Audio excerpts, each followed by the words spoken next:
जय मिथिला, जय मैथिली, नमस्कार, प्रणाम।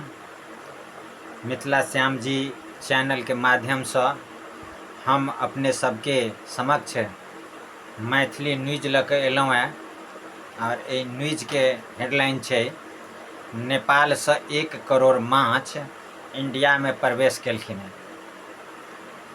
टुनटुन बाबू के बचिया के विवाह भेलै और कबूतर 1 क्विंटल गेहूँ लेके उड़ली हैं। ई छलै हेडलाइन। आब अहाँके समाचार विस्तार से बतबै छी। नेपाल से आइ सवेरे 1 क्विंटल माछ इंडिया में सैर करे के लेल एलखिन। ई बात मछुआ विभाग के खुफिया एजेंसी मछुआरा के यानी मलाह के पहले आगाह कऽ देने छलनि हैं जे 1 करोड़ माछ इंडिया में नेपाल से आवे वाला प्रवेश करे वाला है। ई बात अहाँ के मलाह के पहले पता छलै। मलाह अहाँ के पहले से जाल बिछा के रखने छलथि हैं।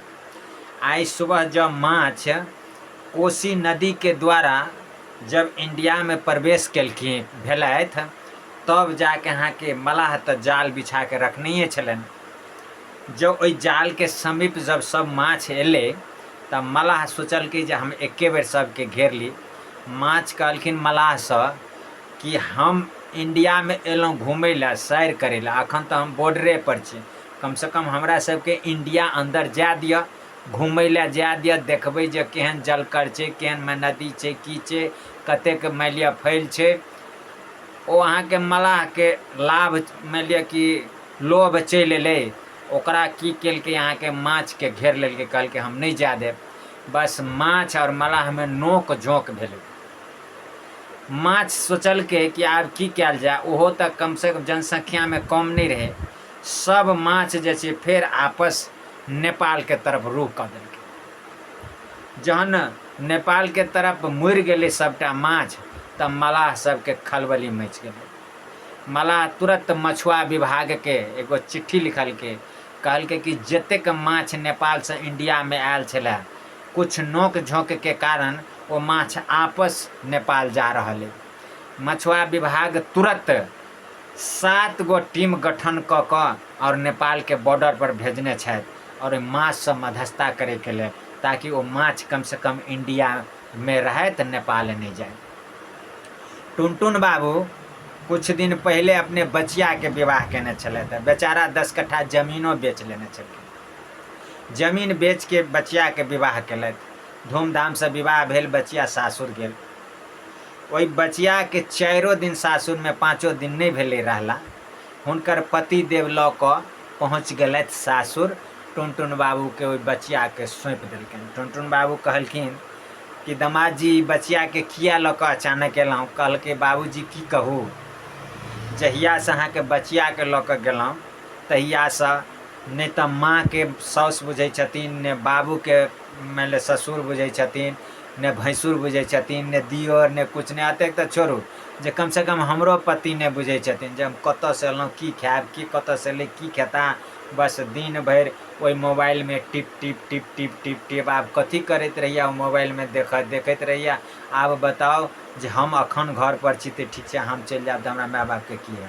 तैं ई टिप टॉप वाली हमरा नहीं चाहिए, या तैं लऽ कऽ हम अहाँ के बचिया के अहाँ के हम सौंपै लए एलहुँ।